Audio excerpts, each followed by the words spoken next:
चलिए देखते हैं मध्य प्रदेश की 25 फटाफट बड़ी खबरों को। सबसे पहले न्यूज़ को कहाँ से देख रहे हैं हमको कमेंट में बताना बिल्कुल ना भूलें। साथ ही साथ हमारे यूट्यूब चैनल को सब्सक्राइब करें एंड बेल आइकन को ऑल प्रेस करना बिल्कुल ना भूलें। डीजल के बाद खाद ने बढ़ाई किसानों की चिंता। खरीफ सीजन से पहले उर्वरकों के दामों में बड़ा इजाफा। डीजल की महंगाई से जूझ रहे किसानों को अब खाद के बड़े दामों का भी सामना करना पड़ेगा। छिंदवाड़ा में खरीफ सीजन से पहले रासायनिक उर्वरकों की कीमतों में भारी बढ़ोतरी हुई। पोटाश की एक बोरी 1800 रुपए से बढ़कर 1975 रुपए हो गई, यानी 175 रुपए की वृद्धि। वहीं एनपीके खाद के दाम 1900 रुपए से बढ़कर 2450 रुपए प्रति बोरी तक पहुंच गए।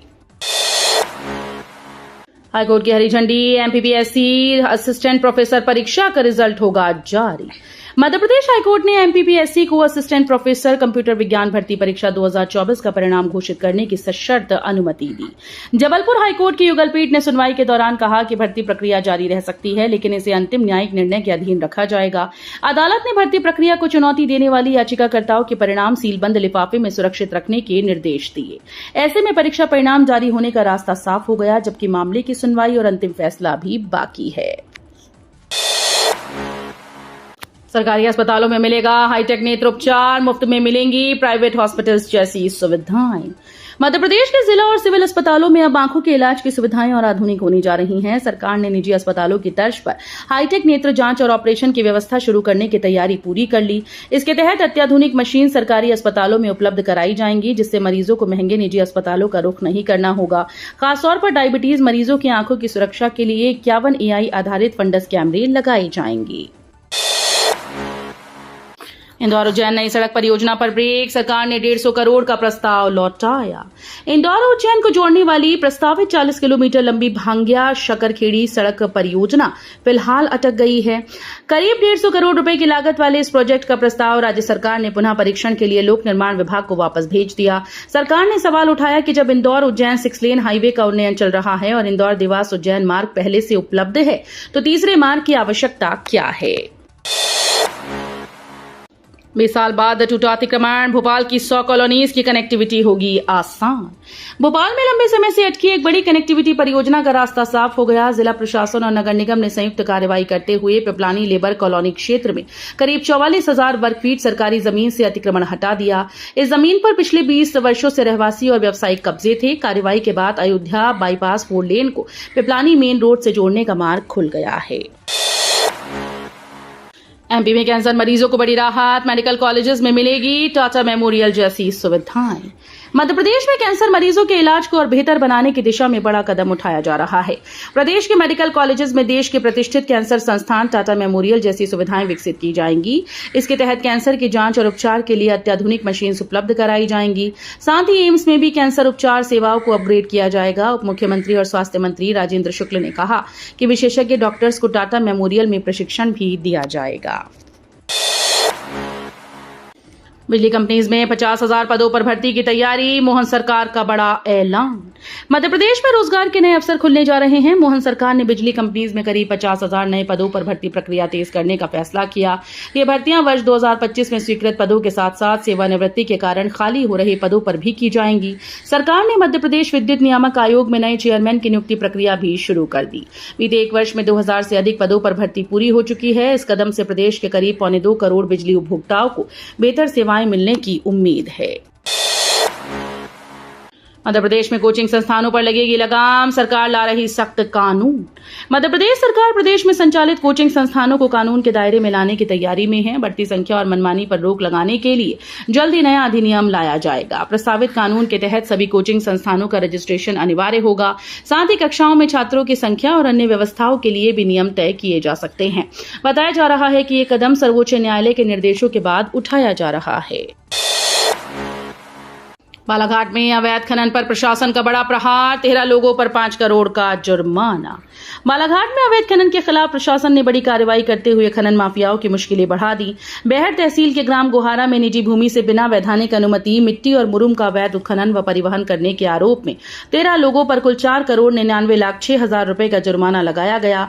अपर कलेक्टर न्यायालय बेहर ने यह कार्रवाई करते हुए सभी आरोपियों को 30 दिनों के भीतर जुर्माने की राशि जमा करने के निर्देश दिए। पानी की टंकियां अधूरी। गांव में पेयजल संकट गहराया। खंडवा जिले में जल जीवन मिशन और हर घर नल योजना की हकीकत सवालों के घेरे में है। जिले के 20 गांव ऐसे हैं जहां आज तक पानी की टंकियों का निर्माण नहीं हो सका। वर्ष 2021-22 में इन गांवों को खंडवा बुरहानपुर समूह जल योजना में शामिल किया गया था, लेकिन योजना शुरू होने से पहले ही ठप्प पड़ गई। इसके चलते ये गांव अन्य पेयजल योजनाओं के लाभ से भी वंचित रह गए। अब ग्रामीण बिना फिल्टर किए कुओं और स्थानीय जल स्रोतों का पानी पीने को मजबूर हैं। सिर्फ 5 रुपए में भरपेट भोजन। ग्वालियर में जरूरतमंदों का सहारा बनी दीनदयाल रसोई। ग्वालियर में दीनदयाल रसोई योजना जरूरतमंद लोगों के लिए बड़ी राहत साबित हो रही है। यहां मात्र 5 रुपए में भरपेट भोजन उपलब्ध कराया जा रहा है, जिसमें दाल चावल सब्जी और 4 रोटियां शामिल हैं। इस योजना का लाभ रोजाना हजारों मजदूर, मरीज और उनके परिजन उठा रहे हैं। सरकार की इस पहल के साथ कई सामाजिक संस्थाएं भी लोगों को भोजन उपलब्ध कराने में सहयोग कर रही हैं। उद्देश्य है कि शहर में कोई भी व्यक्ति भूखा न सोए। जन सहयोग और सेवा भावना से चल रही ये व्यवस्था जरूरतमंदों के लिए उम्मीद की नई किरण बन गई है। टीकमगढ़ बीजेपी में बड़ी तकरार। जिलाध्यक्ष के पत्र से सोशल मीडिया पर छिड़ी सियासत। टीकमगढ़ में जल संकट के बीच भाजपा की अंदरूनी राजनीति खुलकर सामने आई। बरीघाट क्षेत्र में पानी की समस्या दूर करने के लिए नचनवारा और अस्तौन स्टॉप डैम का पानी छोड़े जाने के बाद राजनीतिक हलचल तेज हो गई। भाजपा जिलाध्यक्ष सरोज राजपूत द्वारा उत्तर प्रदेश सरकार के मंत्री मनोहर लाल पंत को धन्यवाद और आभार जताने वाले पत्र सोशल मीडिया पर चर्चा का विषय बन गया। इसके बाद पार्टी के भीतर चल रहे मतभेद भी खुलकर सामने आने लगे। एमपी में 12 से 18 जून तक जन कल्याण शिविर। मौके पर होंगे समस्याओं के समाधान। मध्य प्रदेश सरकार आमजन की समस्याओं के त्वरित समाधान और योजनाओं का लाभ पहुंचाने के लिए 12 से 18 जून तक प्रदेश भर में जन कल्याण शिविर आयोजित करेगी। ये शिविर सभी विकास खंडों और नगरीय निकायों में लगाए जाएंगे, जहां कलेक्टर सहित विभिन्न विभागों के वरिष्ठ अधिकारी मौजूद रहेंगे। शिविरों में पात्र हितग्राहियों का पंजीयन, योजनाओं की स्वीकृति और लाभ वितरण प्राथमिकता के आधार पर किया जाएगा। एमपी में निकाय और पंचायत चुनाव की तैयारी तेज। 15 जून तक जुड़वा सकेंगे मतदाता सूची में नाम। मध्य प्रदेश में नगरीय निकाय और पंचायत चुनाव की तैयारियां तेज हो गई हैं। राज्य निर्वाचन आयोग ने मतदाता सूची के वार्षिक पुनरीक्षण 2026 का संशोधित कार्यक्रम जारी कर दिया। इसके तहत मतदाता सूची में नाम जोड़ने, संशोधन कराने या आपत्ति दर्ज करने की अंतिम तिथि 15 जून निर्धारित की गई। तय समय तक प्राप्त आवेदनों का निराकरण कर 18 जुलाई को अंतिम मतदाता सूची प्रकाशित की जाएगी। इंदौर नगर निगम सहित विभिन्न नगर परिषदों और पंचायत क्षेत्रों के मतदाता इस प्रक्रिया का लाभ उठा सकते हैं। रिफाइनरी की दोहरी नीति पर सवाल। किसानों के लिए रोक, लेकिन कंपनीज को खुली छूट। बीपीसीएल रिफाइनरी प्रबंधन की कथित दोहरी नीति को लेकर ग्रामीणों और किसानों में नाराजगी बढ़ती जा रही है। एक और 5 किलोमीटर के नो डेवलपमेंट जोन में ग्रामीणों को किसी भी निर्माण से पहले अनुमति लेनी पड़ती है। वहीं रिफाइनरी के 1 किलोमीटर दायरे को निषिद्ध क्षेत्र घोषित किया गया। इसके बावजूद रिफाइनरी विस्तार कार्य में लगी कंपनीज ने बाउंड्री वॉल के बेहद करीब अपने प्लांट स्थापित किए। राज्यपाल चुनाव में बीजेपी कर सकती है बड़ा खेला। आखिरी वक्त पर तीसरा उम्मीदवार उतारने की चर्चा। मध्य प्रदेश के राज्यसभा चुनाव को लेकर सियासी हलचल तेज हो गई। भाजपा ने 2 सीटों पर तरुण चुग और रजनीश अग्रवाल के नाम घोषित कर दिए, लेकिन सूत्रों के मुताबिक पार्टी अंतिम समय में तीसरा उम्मीदवार भी मैदान में उतार सकती है। कांग्रेस ने दिग्विजय सिंह की सीट पर पूर्व सांसद मीनाक्षी नटराजन को उम्मीदवार बनाया। उनके नाम की घोषणा के बाद कांग्रेस में अंदरूनी मतभेद की चर्चाएं भी सामने आईं। वटपोहा डे पर इंदौर में उत्साह। राजवाड़ा पर कैलाश विजयवर्गीय ने लिया इंदौरी पोहे का स्वाद। विश्व पोहा दिवस के अवसर पर इंदौर में जबरदस्त उत्साह देखने को मिला। शहर के अलग अलग इलाकों में पोहा उत्सव का आयोजन किया गया, जहां लोगों ने इंदौरी पोहे का स्वाद लेकर इस पारंपरिक व्यंजन का जश्न मनाया। राजवाड़ा पर आयोजित मुख्य कार्यक्रम में प्रदेश भर के सरकार के मंत्री कैलाश विजयवर्गीय भी शामिल हुए। उन्होंने इंदौर पोहा चखा और शहरवासियों को विश्व पोहा दिवस की शुभकामनाएं दी। भोपाल में थाना प्रभारियों की अब मासिक परीक्षा। लगातार फेल होने पर जाएगी कुर्सी। भोपाल पुलिस कमिश्नरेट में थाना प्रभारियों की कार्यप्रणाली को परखने के लिए नया ग्रेडिंग सिस्टम लागू किया जा रहा है। इसके तहत अब हर थानेदार को हर महीने 1000 अंकों की परीक्षा से गुजरना होगा। इस मूल्यांकन में अपराध नियंत्रण, शिकायतों के निपटारे और लंबित मामलों की प्रगति जैसे मानक शामिल होंगे। लगातार 3 महीने तक निर्धारित मानकों पर खरे न उतरने वाले थाना प्रभारियों पर कार्रवाई की जाएगी और उनकी कुर्सी भी जा सकती है। विदेशी निवेशकों की नजर मध्य प्रदेश पर। इंदौर में बड़ा अंतर्राष्ट्रीय आयोजन। मध्य प्रदेश लगातार विदेशी निवेशकों के लिए आकर्षण का केंद्र बनता जा रहा है। भारत, लैटिन अमेरिका और कैरेबियन देशों के बीच आयोजित व्यापार और निवेश फोरम में मुख्यमंत्री मोहन यादव ने हिस्सा लिया। इंदौर के एक निजी होटल में हुए इस कार्यक्रम में 350 से अधिक निवेशक, उद्योगपति और वरिष्ठ अधिकारी शामिल हुए। कार्यक्रम का उद्देश्य भारत और लैटिन अमेरिकी देशों के बीच व्यापार, निवेश और औद्योगिक सहयोग को बढ़ाना है। मुरैना में खनन माफिया का तांडव, आरटीओ टीम को कुचलने की कोशिश।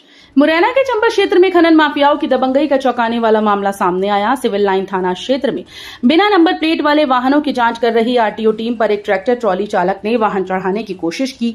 टीम ने सतर्कता दिखाते हुए खुद को बचा लिया, जिससे बड़ा हादसा टल गया। इसके बाद अधिकारियों ने वाहन का पीछा किया और करीब 2 किलोमीटर दूर ट्रैक्टर ट्रॉली को पकड़ लिया।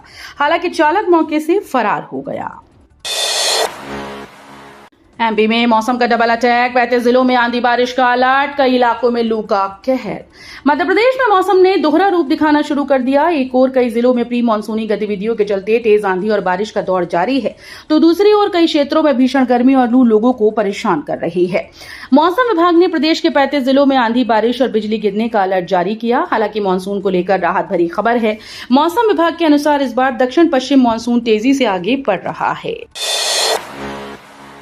भोपाल में गैस उपभोक्ताओं को दोहरा झटका, पहले बुकिंग के बाद भी वसूला गया बढ़ा हुआ रेट। भोपाल में रसोई गैस उपभोक्ताओं को महंगाई का दोहरा झटका लगा। तेल कंपनीज ने घरेलू गैस सिलेंडर की कीमत में 29 रुपए की बढ़ोतरी कर दी। हैरानी की बात यह है कि जिन ग्राहकों ने 1 से 5 जून के बीच सिलेंडर बुक कराया था, उनसे भी नया बढ़ा हुआ रेट वसूला जा रहा है। कंपनीज ने पुराने डीएसी नंबर निरस्त कर नए नंबर जारी किए, जिनमें बढ़ी हुई कीमत जोड़ दी गई। अब 918 रुपए 50 पैसे में मिलने वाला घरेलू सिलेंडर 947 रुपए 50 पैसे का हो गया है। रिक्शा चालक और रसोईया मां के बेटों ने रचा इतिहास, जापान में भारत को दिलाया एशिया कप। जबलपुर के 2 युवा खिलाड़ियों ने अपनी मेहनत और संघर्ष के दम पर देश का नाम रोशन किया। भारतीय अंडर 18 पुरुष हॉकी टीम के सदस्य सिद्धार्थ बेन और आयुष रजक ने जापान में एशिया कप जीतने में अहम भूमिका निभाई। एक खिलाड़ी के पिता रिक्शा चालक हैं, जबकि दूसरे की मां रसोईया। सीमित संसाधनों के बावजूद दोनों ने कैंट स्कूल मैदान और रानीताल टर्फ पर अभ्यास कर अपनी प्रतिभा निखारी। उज्जैन में स्थापित होंगी 151 फीट ऊंची भगवान श्री कृष्ण की विराट स्वरूप वाली मूर्ति। उज्जैन जल्द ही भगवान श्री कृष्ण के विराट स्वरूप मूर्ति के रूप में देश को एक नई पहचान देने जा रहा है। श्री महाकाल महान लोक के बाद यहां एक और भव्य धार्मिक पर्यटन परियोजना आकार लेने जा रही है। परियोजना 220 करोड़ रुपए की है, जिससे उज्जैन विकास प्राधिकरण यूनिटी मॉल के पीछे शिप्रा नदी तट पर 151 फीट ऊंची भगवान श्री कृष्ण की विराट स्वरूप धातु की मूर्ति स्थापित करेगा। 30 एकड़ क्षेत्र विकास की इस परियोजना में मूर्ति के साथ अत्याधुनिक light and sound show, projection mapping और विशाल हरित पर्यटन क्षेत्र विकसित किया जाएगा।